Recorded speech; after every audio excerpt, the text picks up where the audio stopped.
The Portsmouth Naval Shipyard has played a central role in the economy and life of Hampton Roads for centuries. Its fascinating history, as well as exhibits related to the history of Portsmouth, are on display here at the Portsmouth Naval Shipyard Museum.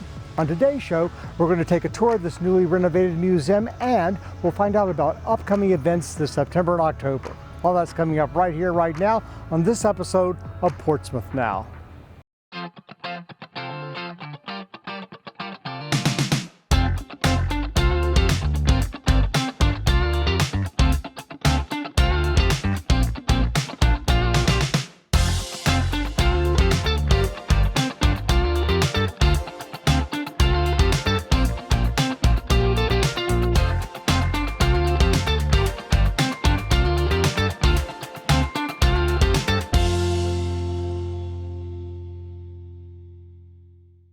Welcome to the September-October 2022 episode of Portsmouth Now. I'm your host, Rob Lauer. The Portsmouth Naval Shipyard Museum is the oldest museum in Portsmouth. About 5 years ago, it closed down for some major renovations, but now it's open and better than ever. Our first guest today is Assistant Curator Ross Patterson, who will tell us about all the museum has to offer. Ross, welcome to Portsmouth Now. Thank you, glad to be here. You know, it looks very different in here. I haven't been in here in about 5 or 6 years, but there have been some renovations done. Can you tell us about that? Yes, we had a massive overhaul occur, so a lot of new didactics, which are, of course, our fun labels on the walls and for the artifacts, kind of better illustrating the history of Portsmouth from the founding of the city and the shipyard in the mid-1700s up to the end of World War II in 1945 with the return of the veterans local to the area in 45-46. Yeah. That's also the last major push of construction in the shipyard, so it wraps up in a nice little bow. Yeah, and the lighting in here, I will say, is really beautiful. Yes, I think it was fluorescent lights. Yes, when this museum first opened, it was fluorescent lights all the way up to the refit, and now we are nice artifact-safe LEDs. That's great. Now, my understanding is the museum used to actually be decades and decades ago, like on the Naval Shipyard grounds itself? Yes, the original curator, Marshall Butt, worked on the shipyard in the technical library, and the museum sort of grew organically out of that. After World War II, they started putting out a call for artifacts in '49, and in 1950, it opened up on the shipyard proper.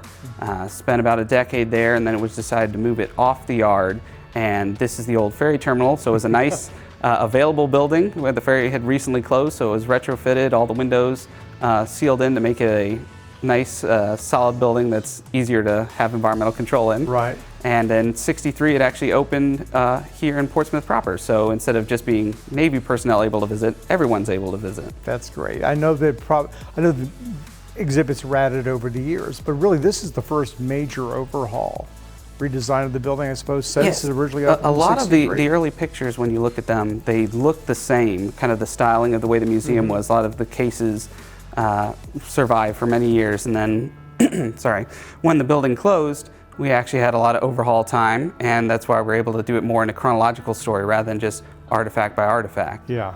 So yes, major change if you haven't been here in several years, and even if you haven't been here since the lockdown, there's been a lot of changes in our First World War section and Civil War section as well. Tell us about some of those new additions. We have a lot of new stories to go with uniforms. So previously, some of these uniforms that are on display just said, for instance, Union uniform, Union kepi. Now we actually tell the stories and actually have photographs of a lot of the folks.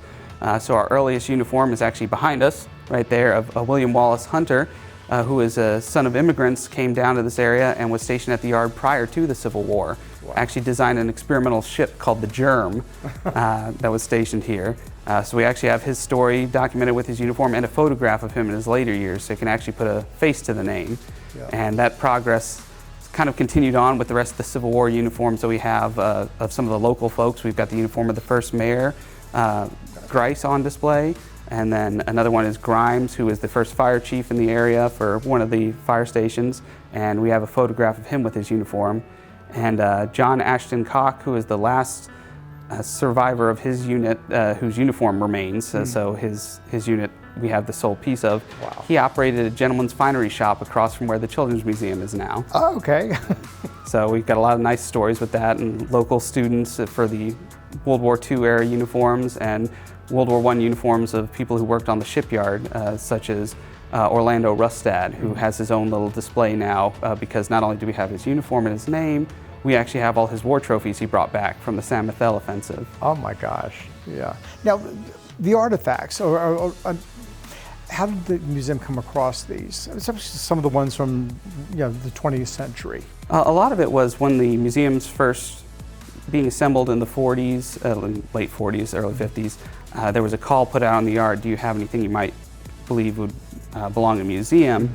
So a lot of the early artifacts sort of began appearing that way, and when it was decided to move it off the yard, a similar call was put out in Portsmouth. So for first decade or so of its existence, you had a lot of folks come say, I believe this object should belong in a museum, and we accumulated a lot very quickly of especially Civil War uniforms, and then even back in the 60s, folks that were active duty at the Navy Yard, at the Naval Hospital, objects like that. So very quickly built up a lot of World War II to 60s vintage collection at that early point with people bringing objects, and then Civil War really started coming out of the woodwork too, with folks that their relatives were from the Stonewall camp, veterans and things like that, which was always fascinating to look at the records of how they got here. Well, I know because I've been upstairs over the years. There are a lot of things that aren't on display yet. I mean, we have a lot of artifacts upstairs. Yes, the trick is figuring out what we can display in our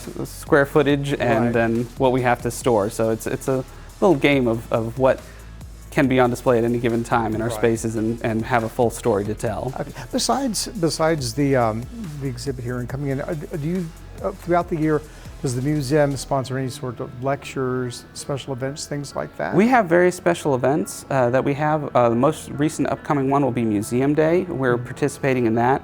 That will be on September 17th. Okay. And then we'll have Makerfest for the museum system as well, which will occur a little bit later in the month. And we have changing exhibits that we do for the public. So right behind us, in this case here, is our quarterly changing exhibit.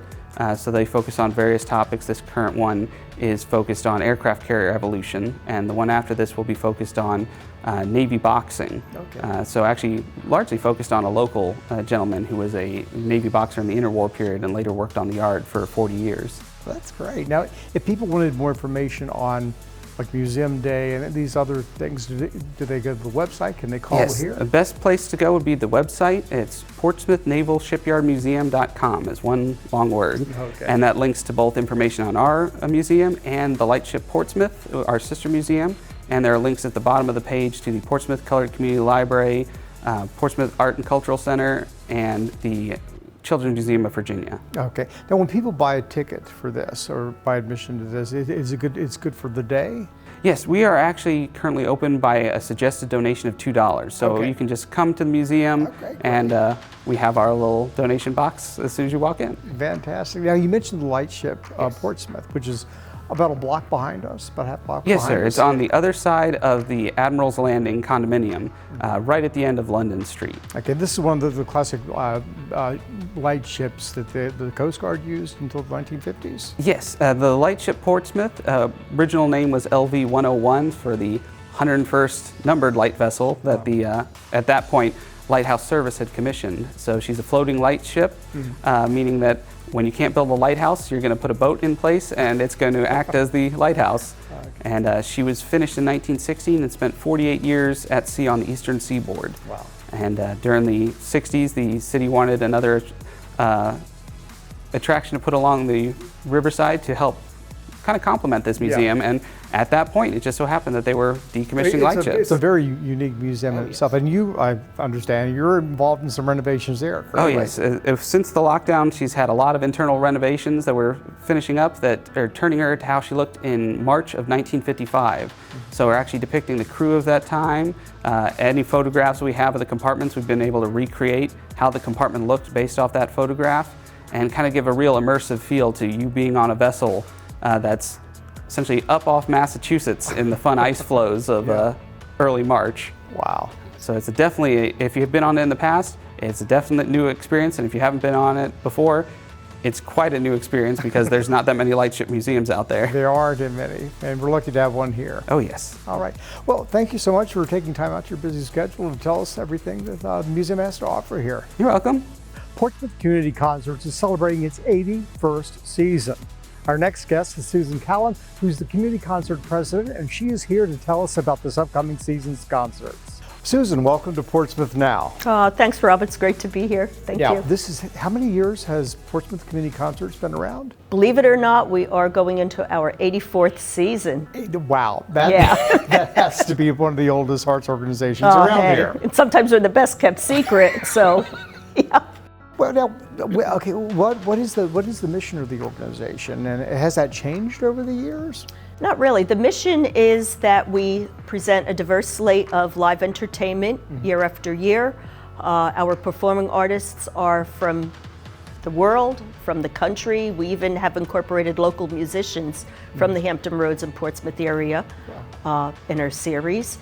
We also do student outreaches. That's another part of our mission, to go into the Portsmouth public schools with public, private, and homeschooled students. We do outreaches that involve many times our master classes with performing artists in our concert series, or we have local professional musicians from the community who come into the schools and offer outreach. Well, that's fantastic. It is. I mean, that's a great supplement to whatever the public schools are doing. Yeah. Definitely. We suffered a little during COVID, of course, with the schools. Didn't everyone? I know, especially arts organizations. Yes. Yeah. But getting back online, and little by little, we are coming back, and we're grateful for that. You know, starting almost 100 years ago, I'm assuming what was chosen for concerts was probably very different back then. I would assume it was probably originally more classical. Oh yeah, oriented. yeah. We had many of the high-ranking sopranos and pianists and whatever. It's quite a history, and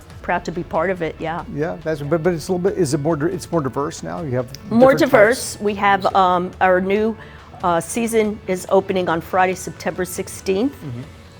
With Side Street Strutters, and that is direct from Disneyland Resort. Oh, okay. They'll be doing classic American jazz tunes, and I should say all our concerts right now are at Churchland High School Auditorium. Okay. It was recently renovated, so it's a great venue. And the concerts are on Fridays at 7:30 p.m., so I just want to say that. All right. After Side Street Strutters, we're going to jump to a holiday concert on December 9th, I think it is. Just want to refer. Oh, sure. We've got so many dates. December 9th, we have Hampton Roads' very own Virginia Handbell Consort under the direction of Alan Reese. Okay. The new year will bring an all-female chamber music ensemble called Seraph Brass, and that will be February 3rd. And they're quite unique. We've had many of their members who were part of the 2016 American tour for Adele. Okay. So, looking forward to that. April 24th is Divas 3. Now, these are three. That sounds. Divas 3, they're honoring the divas that we know in pop music history for the last 4 decades. And this is live from the Las Vegas Strip. Okay. We've got 3 very powerful female vocalists. Well, who are the divas? Oh, you name it. Celine Dion, Cher, I mean, a little bit of everything. Their program is very, very massive. So that should be a great evening. And we will end our season on April 28th. We have a Broadway actor, award-winning actor Chester Gregory, who was Berry Gorton in Motown the Musical. He's been in Cry Baby, Tarzan, and Hairspray, Sister Act. So we're looking forward to that. It's going to be a tribute to Jackie Wilson and friends. Fantastic. So I think I've covered all 5 concerts. And that's a broad it spectrum is. of It genres. takes a village to put it on. We have a great board of directors, and and we are currently looking into the 23-24 season. Already. Right. Now, special coming up. There's a save the date that we want everybody to know about. And that is on, I must say, December 8th. It's a true family Christmas with the Collingsworth family. And this is a gospel concert. Believe it or not, we're going to try this one out as a fundraiser. They've appeared with the Gaither Gospel Hour. They've been at the Brooklyn Tabernacle and also at the Billy Graham Training Center in North Carolina. Massive. The mom is the pianist. They travel as family. They've got their children and grandchildren and 3 huge busloads. So And, yes. I mean, gospel music, I know, is very popular It as a is. genre, even with people who aren't maybe religious necessarily. Exactly, yeah. And for Christmas, I think it's going to be a Yeah. nice touch. Well, that's fantastic. Okay. So now, you mentioned the organization, your great board of directors. Yeah. If people are interested in becoming involved with your organization, is Oh, we'd there a love way? it. Okay. We'd love it, yeah. I mean, right now we have school board members involved, retirees. We've got people who were with the military, corporate, and yeah, a little bit of everything. We try Fantastic. keeping it diverse. So yeah. should they just go to your website? Our website is portsmouthcommunityconcerts.com. Our phone number is 757-686-5447, I think it is. I've got to make sure I get that right. But yeah, certainly contact us if people are interested in coming on board. I know you have these brochures that are, you can get at different places. Tell us all about the season. I suppose all this information is also available on the website. Yes, portsmouthcommunityconcerts.com is our website. This brochure shows you the 5 concerts on our subscription series at a really affordable, family-friendly price. And we also offer tickets free to students when accompanied by an adult. Okay. So that's another plus. And the students could just go to the website or show up the night of the concert? If they are with an adult, certainly. Not a Okay. problem at all. And people can also buy individual concerts Yes, as well. there are single tickets available at all of the concerts. Of course, the subscription on September 16th would. Take care of everything. Yes, it would. Right. That's it, so. All right, well, thank you so much for coming out today and telling us about this. And thank the Portsmouth Community Concert Organization for all that you're doing. Thank you for all you are doing for Portsmouth. Thank you. For more news you can use, listen to the City of Portsmouth's new podcast, Let's Talk Portsmouth, the podcast series that just may change your perspective. Find our podcast on Spotify, the Podbean app, or Amazon Music Audible.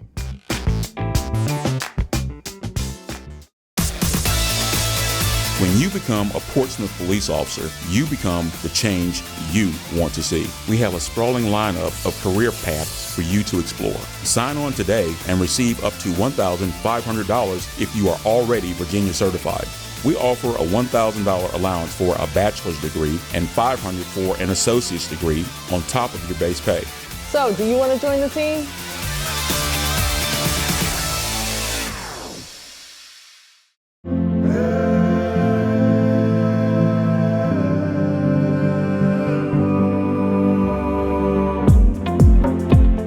There is a special place where wildness still grows, sheltered and cherished. A sanctuary for wildlife in the heart of bustling Hampton Roads. Welcome to Hoffler Creek Wildlife Preserve, the only urban wildlife preserve in the Commonwealth of Virginia, with 142 acres of preserved woodlands and wetlands and 3 miles of hiking trails. A riparian forest filled with pines and hardwoods. A meadow of native wildflowers and grasses. Lake Ballard, a large man-made lake, and a tidal creek with its expansive salt marsh teeming with life.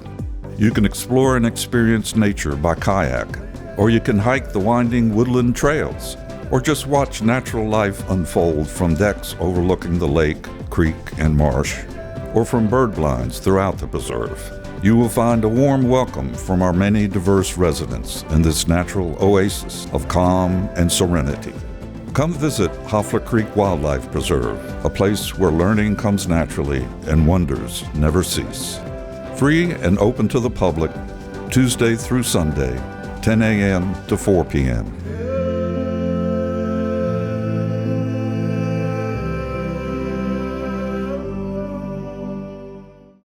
This fall, a little bit of Germany is coming to Old Town Portsmouth with a special celebration of Oktoberfest. Here's Stephanie Osfolk-Brown to tell us all about it. Stephanie, welcome to Portsmouth Now. Hi, thank you. So you're here to tell us about Oktoberfest. Now, is this something new that's happening, or has this been going on for a while? No, we've been doing this off and on since 1997. We did our first one was in 1998.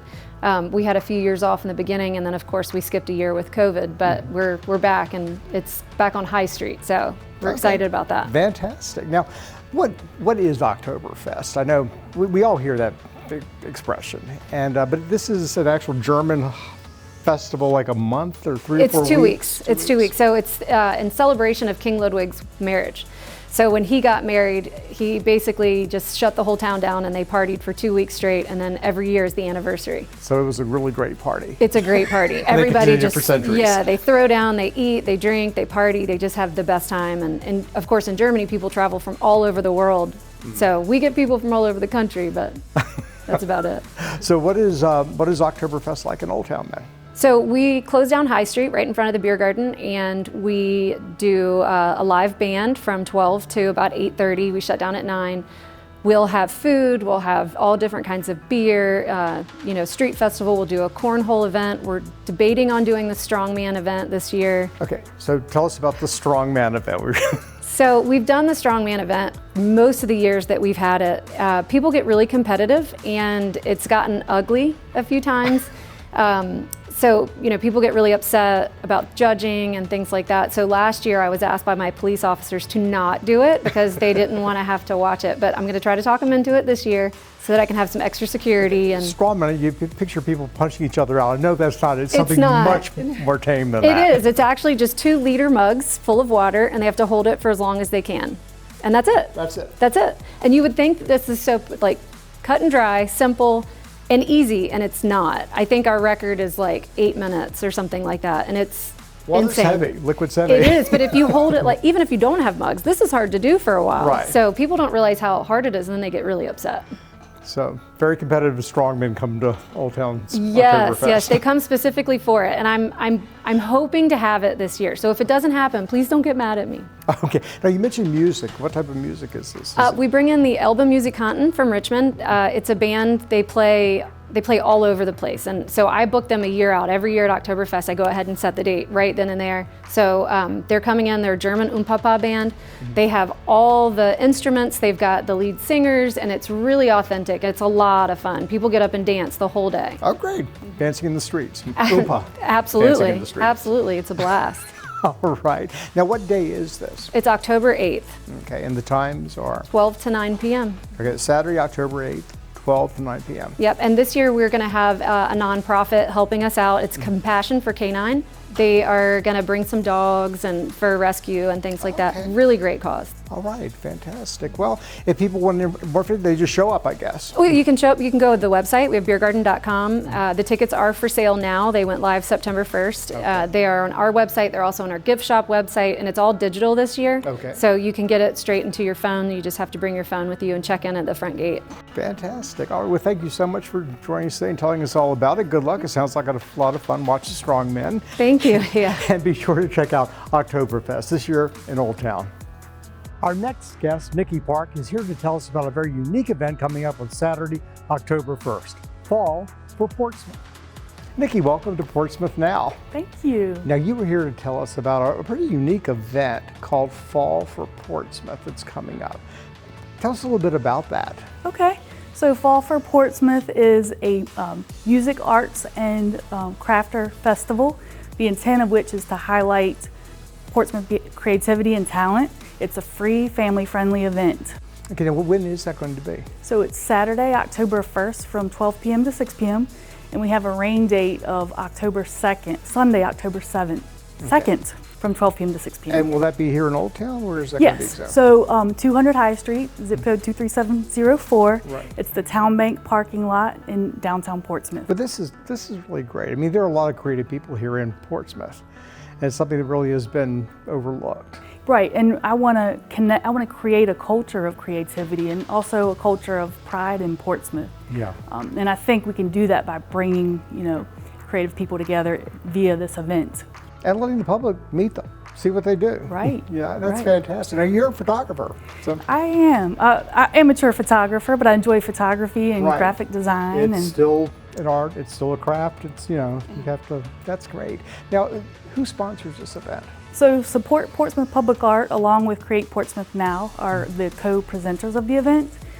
Support Portsmouth Public Art, for those of you that aren't familiar, they're responsible for the funding of most of the murals and art sculptures you see around town.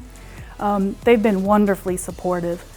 In addition, we received funding from the Old Town Civic League, Bloom Co-working Space, Yep. and also some crowdfunding via a GoFundMe campaign. Okay, now this organization, Create Portsmouth Now, is that a new organization that sort of has come into? It's actually, we actually started in 2015. We had our first Fall for Portsmouth in 2015. We took a little bit of a hiatus for personal reasons, but we brought back Create Portsmouth Now in 2020 to, 2021 with the focus of Fall for Portsmouth. But it may evolve. I think that there's a need to do things throughout the year, even if it's just mixers, potlucks. We used to have potlucks and talk about community issues, specifically creative problem solving. Now, if people wanted to get involved with Create Portsmouth Now, is there a website they can go to or a Facebook page? Yes, so createportsmouthnow.org. That's the best way to probably reach me. I'll get an email, but we are also on Facebook and Instagram. You can find us at Create Portsmouth Now. Okay. Now, people come out that Saturday, October 1st. What types of things will they see in the parking lot? Okay, well, we'll have 6 musical acts, 5 of which I'm proud to say are from Portsmouth. Right. One from Norfolk. So it will have over 30 vendors. So the vendors will include artists, crafters, authors. So bring your money so you can shop. We'll have a food truck. That's a wrap. They're a Portsmouth-based food truck, and a brewery there, Momac Brewery. As far as our musical entertainers go, we'll be bringing Ward's Pocket back. They're a really popular Portsmouth-based band that's really gaining momentum, as well as Alan Hudson of the Half Moons, really popular singer-songwriter. So it sounds like a really fun afternoon. Yeah. Oh, right. We'll have a pet portrait artist, so bring out your pets. There's an art form. Pet portrait. That's great. So will this be a photographer, drawing, or drawing? Great. Okay. And also we'll have some live art going on too. Lacey Lane, she's a painter who does scenes of Old Town Portsmouth, and Chris Green, he'll be doing some paint. He's also a very popular artist in Hampton Roads, so he'll be doing some live art as well. But that sounds like a really great experience. Yeah, okay, so that's you. October 1st in the Town Bank parking lot in Old Town. From what time to what time? 12 p.m. to 6 p.m. Okay, a full afternoon. Yeah. Well, great. Well, thanks so much for coming here and telling us all about it. Thank you for having me. I appreciate it, Rob. You're welcome. And be sure to check out Fall for Portsmouth on October 1st. The Portsmouth Old Town Ghost Walk has been frightening and delighting Hampton Roads residents for over 40 years. Jeanette Rainey joins us next to tell us about what's in store this Halloween season. Jeanette, welcome back to Portsmouth Now.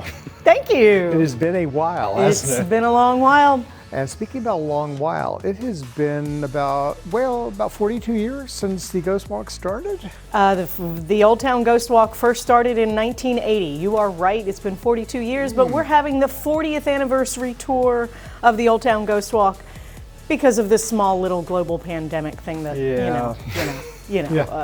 guest safety really took priority. So we're excited to make a huge comeback. And this is just probably one of the most popular events in Hampton Roads at Halloween. For those who maybe have been living in a tomb or something and have no idea what we're talking about, what is the Old Town Ghost Walk?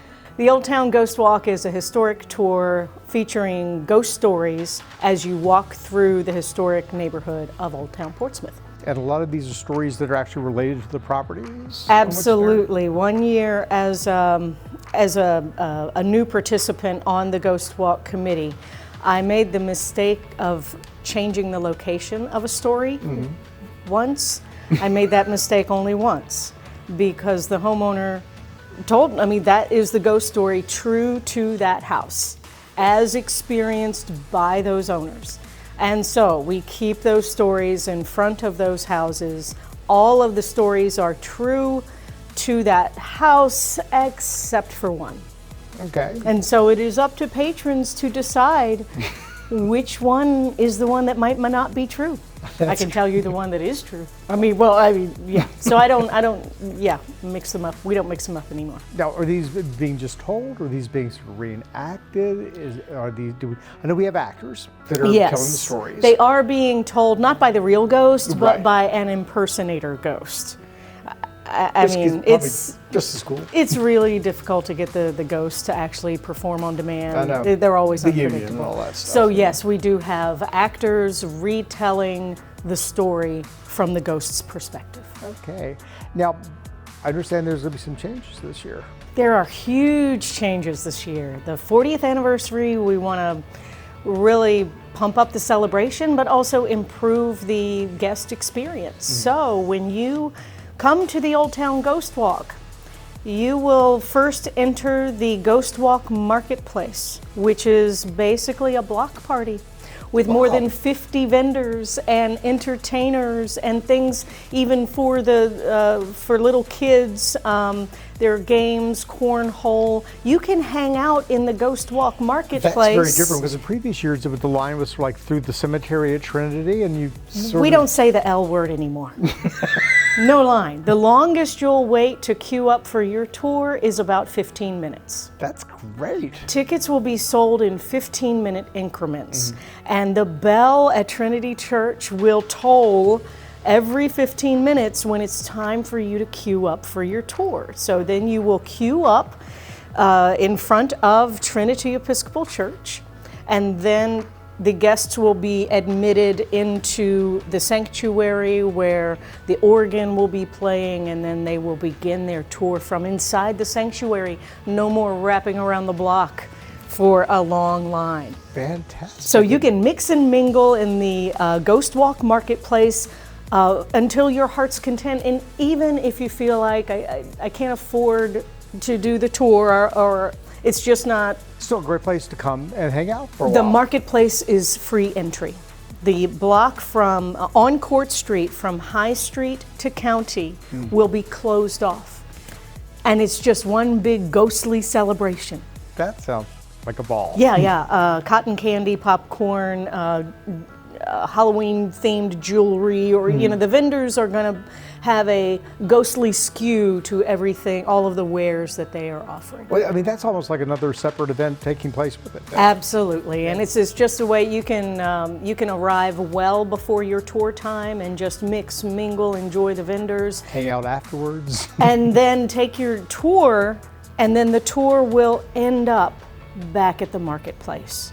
So there will be no confusion about where you parked, or you will be escorted back to the place you began. So if you saw something you'd like to buy, artwork, or a cup of coffee or cocoa, then you can go back you'll be back at the marketplace, so you can get it then. That sounds great. Yeah, it's gonna be great. So now people want tickets, you get them ahead of time, or do you get them the day of the event? Yes, tickets will be online at portsmouthghostwalk.org, portsmouthghostwalk.org, beginning October 1st. Okay. There will be very limited tickets available in person, so please purchase them in advance. And when is the date? It is always the Friday before Halloween, and this year that is Friday, October 28th. And what time does the Ghost Walk Tours start from 6:15 and go until 9:15. Okay. So the last tour group will step off 9:15 to 9:30. So that's the last block of tickets being sold. How long does it usually take to go through the Ghost Walk? The walk itself is typically about an hour, 15 minutes. But the whole experience, you'll probably be there a good 2 hours just from door to door. It just sounds like a great night out. It is. It really is. And we're spooky. We're not scary. So this is more family friendly. Yeah.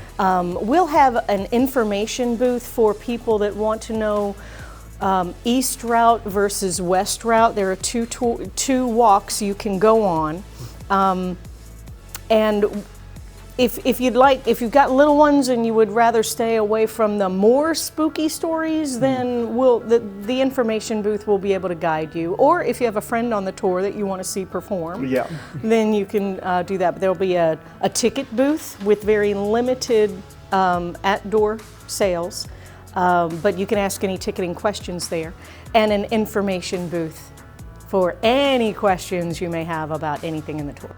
So safest bet, get them online ahead of time. Yes. And whether they have tickets or not, come on out. Absolutely, come out because the marketplace will be free and many of the businesses will be open.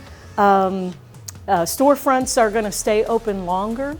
And yeah, so it's going to be a fun guest experience regardless. Fantastic. Give us that address one more time, web address. The web address is portsmouthghostwalk.org. Fantastic. Sounds like a lot of fun. We're looking forward to it. I'm sure everyone else is too. Yeah. Thanks so much for joining us again and You're telling us welcome. all about it. And be sure to check out the Old Town Portsmouth Ghost Walk. That's it for our show today. If you'd like to find out more information about any of the events covered on today's show or any other upcoming events, simply log on to www.portsvacation.com and then come to Portsmouth, where, if you give us a day, we'll give you a vacation. I'm Rob Lauer. Join me next time for our November episode of Portsmouth Now.